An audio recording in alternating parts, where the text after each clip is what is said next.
We unpack. We unpack. We unpack. Coming to you live. Boxing Ego unpack. Yeah. We unpack. We unpack. We unpack. Coming to you live. Ryan Garcia breaks his silence after facing a second career loss to Rolando Rolly Romero. Ryan is back. Now, if you guys follow me, I've already let you guys know via my social media that Ryan Garcia had a hand surgery. Again, I don't make this content for my health. I do it for the fans. Now help the page get to 75,000 by following me at BOXINGEGO1 on Instagram. But again, I have already made the video about it. Ryan Garcia undergoes a hand surgery on his right hand, and he's going to be out of commission. And the doctor said he can't pretty much use it in hard labor, basically sparring for 5 to 6 weeks, right? That's all. The news just broke that Ryan Garcia had this surgery, right? So I thought the timing was a bit weird because let's be real. The Times Square fight was awful. The whole card, it just didn't live up to expectations, overhyped. I could think of several other fights that didn't necessarily even receive that type of hype, and they were better fights. In fact, that same weekend, Naoya Inoue fought, and his fight was much better, and that card was much better than the one that we've seen at Times Square or even the Canelo Skull fight. So time has passed. I don't know why this is just coming out right now. And to me, it looks bad for Ryan Garcia because you lost to Rolly and you randomly got a surgery for your hand. And the report said that he had surgery on his right hand because he entered the Rolly fight compromised with some kind of hand injury. Ryan Garcia has heard because people are saying you're making excuses, which we'll get to in a second. Ryan says, I went and got the surgery for my hand and what I needed to get done. I never used that as an excuse for my fight. The media is going to report the surgery. I'm just blessed it was done and successful. Thank you to all the love and support from the community and people who have been supporting me in my career. Love y'all. But here's the thing. A lot of times we have boxers and we never hear about, all these ailments, all these injuries until they lose, right? I know fighters personally that have entered major fights that I know a lot of you guys have watched, and they were compromised entering the fight. Obviously, me having a great relationship with different fighters, I'm not going to put that out. I'm not going to put it, especially before. I mean, that would be foul. If you're cool with the fighter and you know that their hand's been bothering it or they have shoulder problems or whatever, and then you leak the information ahead of a major fight, right? I mean, you're sending someone to battle and you're giving the enemy ammunition. So I would never do that. I come from a different creed. I've seen a lot of sparring and crazy stuff happen in sparring with famous people, people, big names. And, whether they got their butt kicked or not, I don't just get on the wax and start putting out people's business. That's just not who I am in that regard. But the point is, I know fighters that have entered fights and the fight, they weren't really, they shouldn't have been fighting for whatever reason, right? But as a champion, you kind of got to get through that, right? For example, Tim Tszyu, he got destroyed by Bakram Murtazaev. Bakram Murtazaev really pieced up Tim Tszyu, beat him clean, and impressively stopped him, dropped him. Tim Tszyu is a formidable opponent, right? So to just run through him like that, that was a great win for Murtazaev. And later, after his victory, he came out and said he entered one-handed, right? He said he was having hand problems. So that is the exception to the rule. You can bring up, if you win and you bring up your injury, then that makes sense because it doesn't matter. You still achieved victory. But when you lose, and you lose the fashion that Ryan lost to Rolly, and then you bring up, oh man, it was my hand, it really just doesn't look good. It doesn't look good at all. You know what I mean? And here's the other thing for Ryan particularly, right? I don't have anything against anyone, but I got to keep it real. Ryan, you've already used this card, right? And that was your first loss with Gervonta Davis. So when Gervonta Davis beat you, the same thing happened. Before the fight, Ryan Garcia was eating tacos, saying, oh, I feel great. Look at me. I'm eating tacos. I'm great at this weight. I'm going to knock Tank out. Tank's too little, blah, blah, blah. And everything was fine and dandy. He was promising a knockout. He was even saying early rounds, first, second round, blah, blah, blah, right? Then after Tank sleeps you and makes you quit, then all of a sudden De La Hoya goes on a campaign saying Ryan Garcia, he was drained. Tank drained him. Like, come on, bro. So they used Tank drained him and he was no good at the weight. He was a dead man at the weight, blah, blah, blah. It wasn't a fair fight. But in addition to that, to save Ryan Garcia's rep, right? They said that Ryan Garcia had been in there and he fought that Mongolian dude and he entered the fight with broken ribs. The guy, remember the guy was doing videos? Oh, hey, King Ryan. Sorry I hurt you in sparring.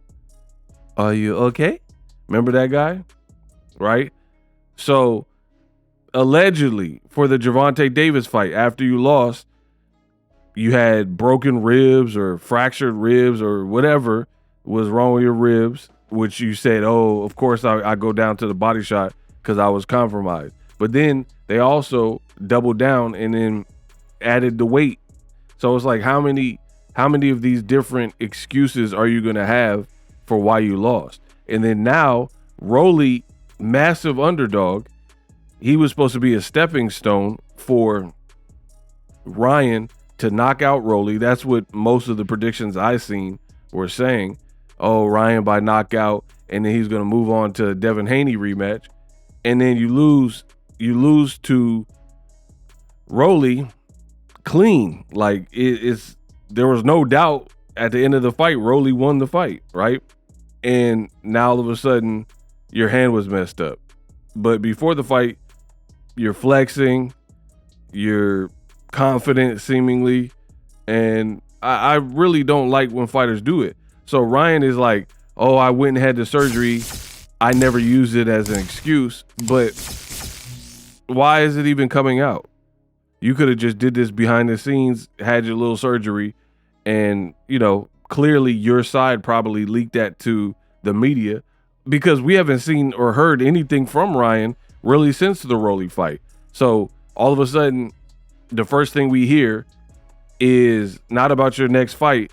It's about this excuse, which is, oh, I entered the fight injured and I needed hand surgery, blah, blah, blah. So it just don't look good. Ryan also said this: I will be hosting a spaces to clear the air for many things, largely because I haven't been super active in talking, which is what I just said, and expressing myself and what is going on with me in my career. I haven't been as transparent as much as I could be.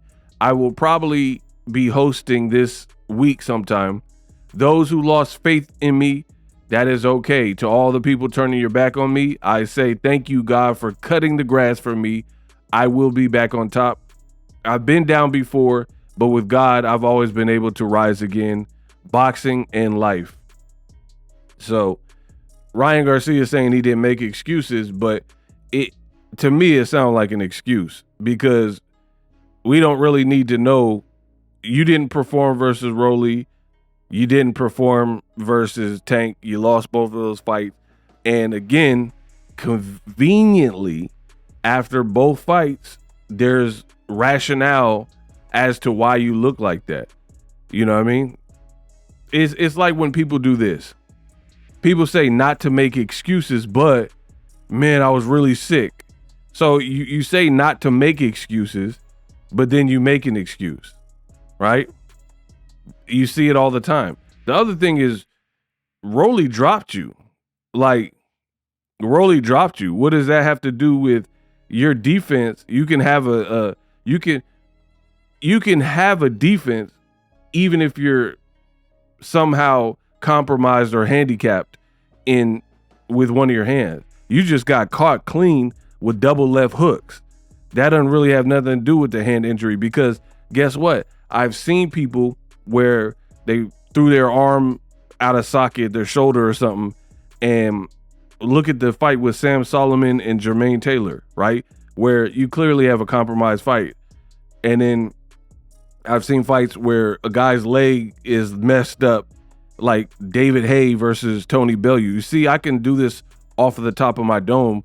All I have to do is just go through my mental Rolodex, and then I start remembering all these fights. But the reality is, all of those fights, it was very noticeable that something was wrong with this person's leg, right? David Haye could barely even stand up. He couldn't put his body weight on his leg versus Tony Bellew. Very evident in that first fight that he was compromised, right? You had Sam Solomon, same thing. You could tell something was wrong. You look at Miguel Cotto, Sergio Martinez, and Sergio Martinez enters with a knee brace. You could tell something was wrong. You're getting dropped by Rolly. It didn't really look like nothing was wrong with you, other than you got cracked by a person who got cracks, and you got put down, and you didn't really look like you were willing to try to come from behind and deal with what you needed to do. And you probably had them Rolly PTSD memories from that sparring. That's what this fight looked like for me. So I'm not really buying that this was a hand injury that created this for Ryan Garcia, because again, when people are truly injured, you usually can tell, right? You usually can tell that they have these crazy injuries if it's as bad as what they're saying. And you can see, like, oh, like, remember when Tank fought Pitbull Cruz? He completely stopped throwing his left hand, pretty much. So the injured hand, he stopped throwing it. And when he would throw it, he would wince in pain. Like, so there's little telltale signs. But you have this new era in boxing where people lose bad and it's a built-in excuse. Pacquiao loses to Floyd Mayweather. He said his shoulder was messed up. Lomachenko, he loses to Teofimo. He said something was wrong. Teofimo loses to George Kambosos, an upset just like Ryan Rolly. And they came up with this elaborate story saying that Teofimo's esophagus exploded and he was near death and shouldn't have been fighting. But why did if that's the truth, then why did the New York Commission, which is one of the strictest commissions in the world, why did they allow the fight to continue if the man was that ill and near death? So I'm not big on these excuses. You win some, you lose some. It is what it is. And Ryan has already played this card in the Tank fight. So it would have been better not even hearing about your surgery, because again, there's guys that they go through these same things. Wilder, he fought Chris Arreola, torn bicep, fractured hand, broken hand, and still got a knockout. So you got people who have picked up injuries. This is boxing, right? I just said Tank versus Pitbull Cruz. Pitbull Cruz, is super dangerous, especially if you're handicapped with one hand. You know what I mean? That makes him even more dangerous because your defense has to be on point. It just so happens for Ryan, he didn't really have no defense. He didn't have no crazy defense. So I'm not with this. Broken ribs for the Tank fight, weight drain for the Tank fight. It's always going to be something. You know what I mean? Always going to be something. So Ryan, he's saying that, hey, I didn't make no excuse, but you could have, like, even in him clarifying, he didn't come out and say, yo, I lost fair and square. You know what I mean? So I don't care about none of these reports. Rolly beat you. If you want to correct that, correct it by rematching him and then move on. But this generation is bad. It's very bad with this whole excuse for everything. You know what I mean? There's a lot of people who are writing checks that they can't cash. Ryan did it with Tank. Oh, I'm going to knock him out. You guys will see. He was jumping around on the Mike Tyson podcast. Then you can't do it. And it's like, oh, my rib was broken. Oh, you know, I couldn't fight well because I was weight drained. But then before you were eating tacos. And like, that's what's making it sound cap to me, because a lot of these fights that I'm talking about, you don't really see, they don't look like injured people. Like I said, I named several fights where a person truly looks compromised and they're just doing whatever they can do. Plus, if you look at real boxing, really study this sport, the fights where someone is handicapped, like they break their hand or something freakish happens, roll their ankle crazy or whatever, usually they get cuter on defense. You know what I mean? Because they know that I got to be even more locked in, because this person, I can't lead on that I'm this hurt. Otherwise, they're going to come try to walk me down and stuff like that. So if anything, if you truly are injured, usually what happens is people up their game even more, and you get even more defensive. You get more on your boxing, more on your fundamentals, and back to the basics, because you can't have both of your hands or your shoulders giving you problems or your leg or whatever it is. You know what I mean? Rolly just had a better night and executed a brilliant game plan.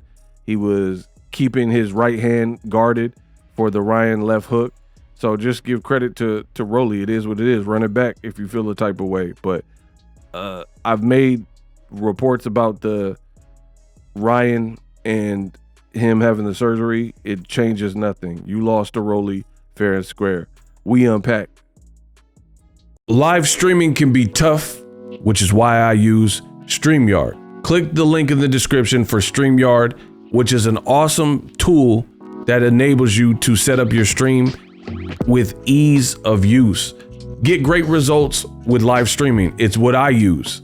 Stream to social media with ease with StreamYard. Live streaming is here to stay. Engage with your audience using StreamYard. Great way to reach out to your audience and connect. So you need a tool that can do that.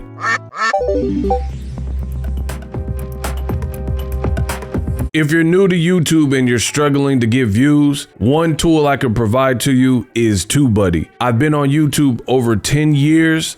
I use TubeBuddy daily to crank out videos just like this one that you're watching. Learn how the pros do it with TubeBuddy. YouTube receives a lot of traffic, which also means a lot of creators, a lot of people putting out content. So you need to learn the ropes so you know how to separate yourself, especially if you're new. But even if you're a pro, use TubeBuddy. The link is in the description. Get more views, more subscribers, and a higher click-through rate, so ultimately you can realize all of your online goals. Use my affiliate link in the description and grow your channel fast.